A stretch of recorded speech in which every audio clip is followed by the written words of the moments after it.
বোয়ালখালীতে শহীদ জিয়া স্মৃতি রাত্রিকালীন Olympic football tournament উদ্বোধন অনুষ্ঠান অনুষ্ঠিত হয়েছে।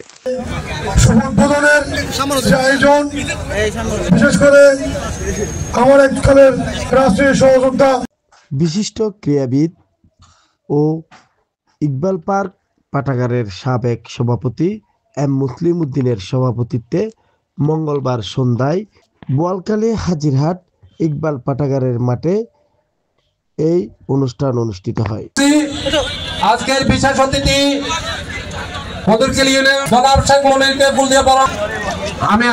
এ সময় উদ্বোধক হিসেবে উপস্থিত ছিলেন বিশিষ্ট সমাজসেবক ও প্রবাসী ব্যবসায়ী আদিল কনভেনশন হলের স্বত্ব অধিকারী মোহাম্মদ সালাউদ্দিন। এতে প্রধান অতিথি হিসেবে উপস্থিত ছিলেন বোয়ালখালী বিএনপির আহ্বায়ক হাজী মোহাম্মদ ইসাক চৌধুরী।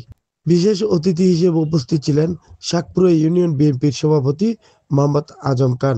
অন্যান্যদের মধ্যে আরো উপস্থিত ছিলেন সারোয়াতলী ইউনিয়ন বিএনপির সভাপতি প্রকৌশলী এস এম তারেক।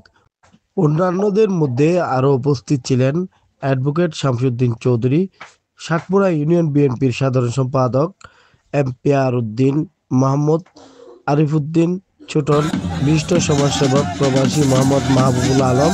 শহীদ জিয়া স্মৃতি রাত্রিকালীন অলিম্পিক ফুটবল টুর্নামেন্ট 2024 সফলভাবে উদ্বোধন ঘোষণা করছে। আসসালামু আলাইকুম। উপজেলা যুবদলের আহ্বায়ক শেখ মনিরুল ইসলাম মনির, উপজেলা ছাত্র দলের আহ্বায়ক মহসিন খোকন, সাইমুদ্দিন টিটু, পৌরসভা ছাত্র দলের সাধারণ সম্পাদক মানিক সহ আরো অনেকেই।